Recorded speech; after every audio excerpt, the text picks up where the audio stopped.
ለኔ እንደሚያስፈልገኝ ለሌላው እንደሚያስፈልግ ማመን አለ። በፍቅር ነው የሚኖረው። ኢትዮጵያዊነት በድምቀት እዚህ አካባቢ የሚታይበት ነው።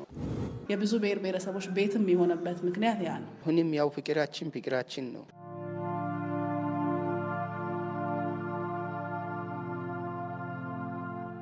አንዳንድ አካባቢ ያለ የተፈጥሮ በረከትን ከሌላው በላቀ የታደለ በተፈጥሮ ውበት ማራኪነት ቀድመው ከሚጠቀሱት የሀገራችን ከተሞች መካከል አርባ ምንጭ አንደኛዋ ናት።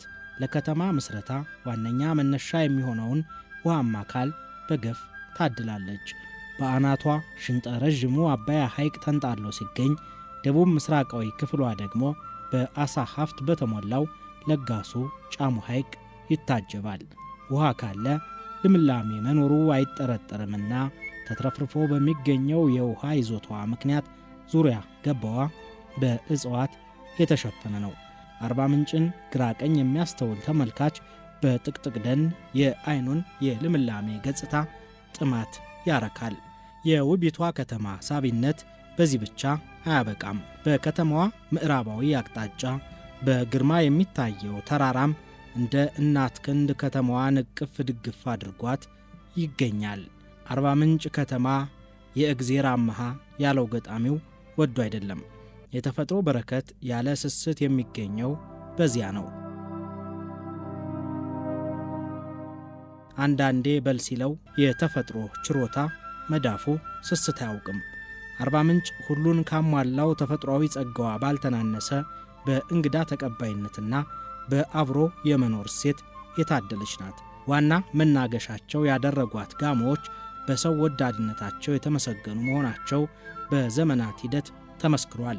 የተፈጥሮ ውበት ከሰላማዊ ነዋሪዎች ጋር የተዳበሉባት አርባ ምንጭ ኅብረ ብሔራዊት የሆነች ከተማ ናት። ምድሯን የረገጠውን የሰው ዘር ሁሉ በፍቅሯ ታጠግባለች።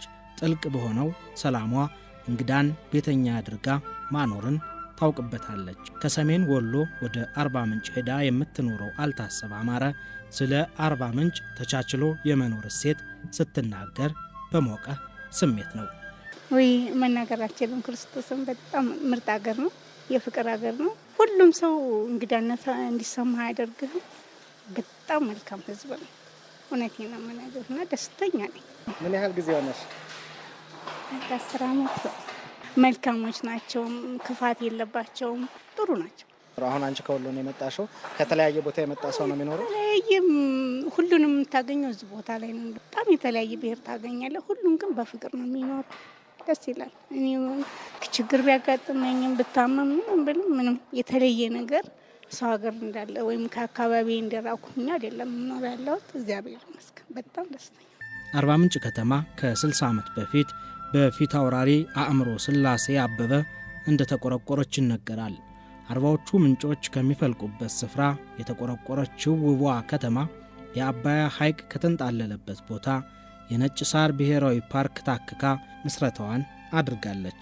ውበትና አንድነት የአርባ ምንጭ ደማቅ መልኮች ናቸው ከሚሉት መካከል ከልጅነት እስከ ጎልማሳነት የሚያውቋት አቶ ሶሎሞን ላፌ ሐሳባቸውን ይገልጻሉ።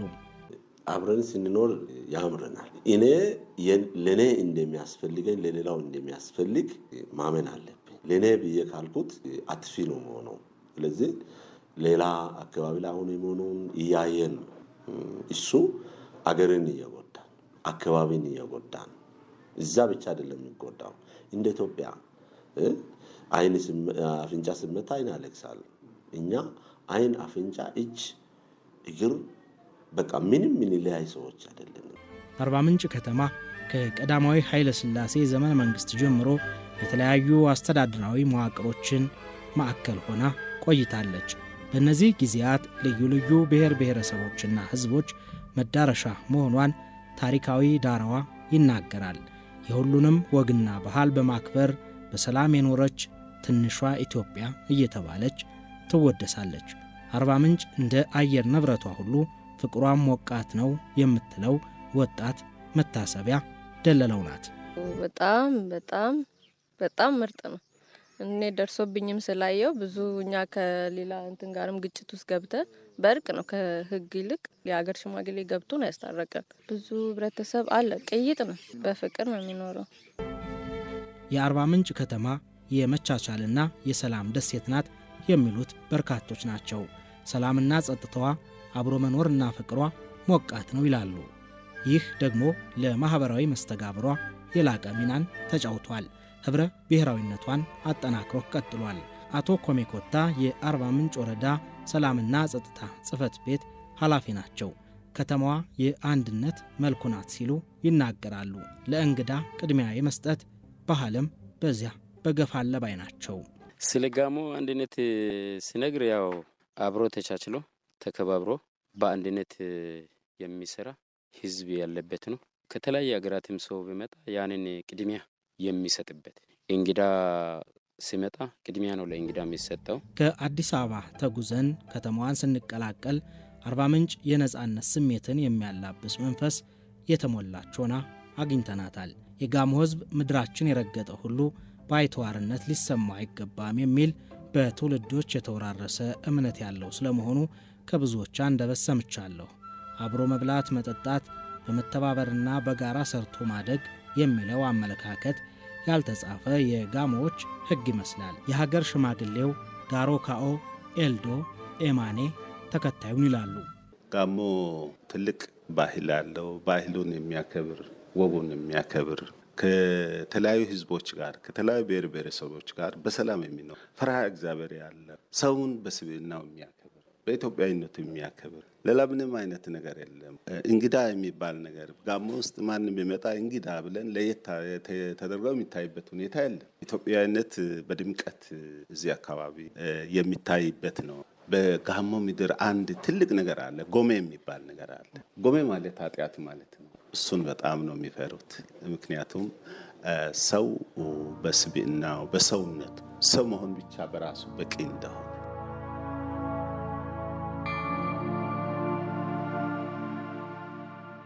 በተፈጥሮ ሰገነት ተከባ ውብና ድንቅ ተፈጥሮን አቅፋ የያዘችውን አርባ ምንጭ ለመርገጥ ብዙዎች ይናፍቃሉ።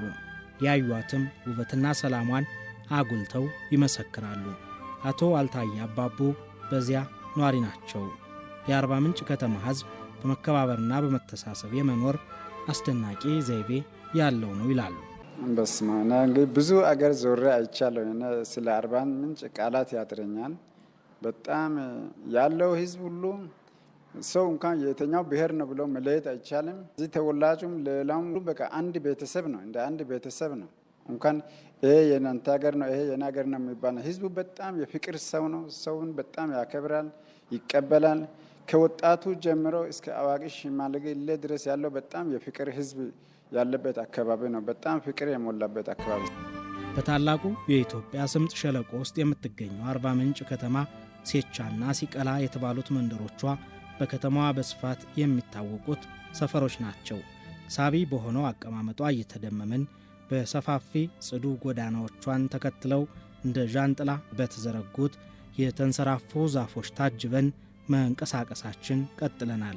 በእግረ መንገድ የምናገኛቸውን ነዋሪዎች ስለ አርባ ምንጭ አብሮነት አኗኗር ልምድ ከመጠየቅ አልቦዘንም። ካነጋገርናቸው መካከል አቶ አረጋ ጫልታ ይገኙበታል። በእርግጥ የሚያስመሰግን ነው።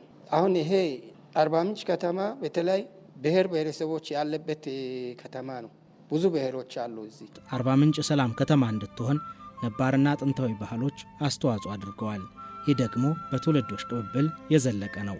አሁንም ሊቀጥል ይገባዋል። ማንም የሚያደርገው ለእግዚአብሔር ሲል በጣም በጥንቃቄ ነገሮችን ያያለው አብሮ ተቻችሎ በእድር ተደራጅቶ በአንድ ላይ አንዱ የሞቶን ዘር ሳይለይ ጎሳ ሳይለይ አብሮ ተቻችሎ ተፋቅሮ ነው ያለ። አብሮ ቡና ይጠጣል። አመት በዓል ሲደርስ አብሮ ይበላል። አሁንም ያው ፍቅራችን ነው። አንድም የተሻከረ ልቦና ያዘ ሰው የለም። ከተለያየ ቦታ የሚመጣ ሰው በሰላም ነው የሚኖሩ። አሁን ከትግራይ አለ፣ ከኤርትራ አለ፣ ከተለያየ አገር ውስጥ ማአቲ ህዝብ አለ። አርባ ምንጭ ውስጥ ከተለያዩ አካባቢዎች የሄዱ ህዝቦች ይኖራሉ። ይህም ለቱሪዝም ሀብት አበርክቶ የጎላ ሆኖ ይታያል።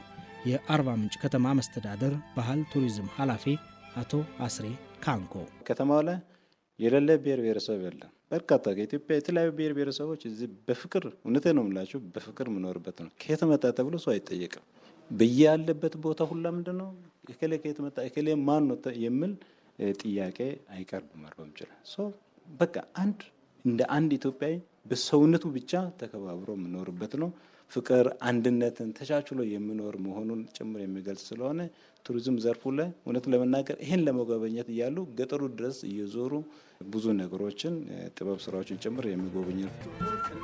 ጋሞነት ሰውን ከመውደድ ጋር ተያይዞ እንደሚነሳ የነገሩን የአርባ ምንጭ ነዋሪው አቶ ሶሎሞን ላፌ እሴቱ እንዳይደበዝዝ የአባቶች ኃላፊነት ጉልህ ነበር ይላሉ። ወጣቶችም የአካባቢው የከበረ መገለጫ የሆነውን ሰው ወዳድነት በሙሉ መገንዘብና መጠበቅ ይገባቸዋል። በመደማመጥ በመታዘዝ እኔ አሁን ከኔ በላይ ላለው እኔ ቢታዘዝ በቃ ምንም አይደለም። እኔ እዚህ አሁን ስላለው ደግሞ ያንን እንዳደርግ ሲል እዛ ያለው ታዞ ሲሰራ እዚህ ላለውም ሞራሉ ሰፋ ነው የሚለው ደስ ይላል። እንደዛ ሁሉም ቢሆኑ እኔ ደስ ይለኛል። እንግዲህ ለሁሉም እግዚአብሔር ይህንን ፍቅር እንዲሰጥ ይመኛለሁ። አርባ ምንጭ ከተማ ራሱ ሰላም ናት የሚሉት የከተማዋ አስተዳደር ኮሚኒኬሽን ኃላፊ ወይዘሮ መስከረም ዛፉ ናቸው። እሴቱ ሊተዋወቅ የሚገባው መሆኑንም በማንሳት ጭምር ያለውን የዳበረ የአብሮ መኖር ባህል ማስተዋወቅና ማጎልበት እንደሚገባ ይታመናል። ለዚህም ጥረቶች አሉ። እንግዳ ቅድሚያ የሚሰጥ ባህል አለ። በተለይ እንደ ጋሞ ከተማ ብቻ አይደለም ገጠር ብትሄዱ በተመሳሳይ የውጭ ፊል እንዳያረግ የሚባል ነገር አለ። የሆነ የብቸኝነት ስሜት እንዳይሰማው በቃ የባይተዋርነት አይነት ስሜት እንዳይሰማው ይሄ ካልቸር ነው። ባይዘው ቤቱ ራሱ ቡና ከመጠጣቱ በፊት ለእንግዳ ይሰጥ። በቃ እንግዳ ከተማ ማትሳ ይባላል እንደውም በገሙኛና በቃ ለእንግዳ የተለየ ነገር ነው ያላቸው እና እንግድነት ሳይሰማው ሲቀር ሰው እዚሁ ይቀራል። የቤትነት ስሜት የባለቤትነት ስሜት ስለሚሰማው ይመስለኛል የብዙ ብሔር ብሔረሰቦች ቤትም የሆነበት ምክንያት ያ ነው። አካባቢው ላይ ሰው ከመጣ በኋላ እዚሁ ነው የሚቀረው ማለት ምቾት ስለሚሰማው ባይተዋርነት ስለማይሰማውና ከዛ አኳያ እንደ ባህልም ለውጭ ሰው ወይም ደግሞ እንግዳ ለሆነ ሰው ቅድሚያ የሚሰጥ አካባቢ ነው። አርባ ምንጭ ከተማ የቀድሞ ስያሜዋ ጋንታ ጋሮ ይባል እንደነበር የታሪክ መዛግብት ያስረዳሉ። ከተማዋ አሁን የያዘችውን ስያሜ ያገኘችው በከተማዋ ከሚገኘው ጥቅጥቅ ደን በሚፈልቁት አርባ ምንጮች መነሻነት ነው። ይህ የተፈጥሮ ጸጋ ከህዝቧ እንግዳ ተቀባይነትና በዘመናት ተፈትኖ ከከበረው የሰላም እሴቷ ጋር ተደማምሮ የላቀ የቱሪዝም ሀብት መሆን እንደሚችል የሚናገሩት የባህልና ቱሪዝም ጽሕፈት ቤት ኃላፊው አቶ አስሬ ናቸው።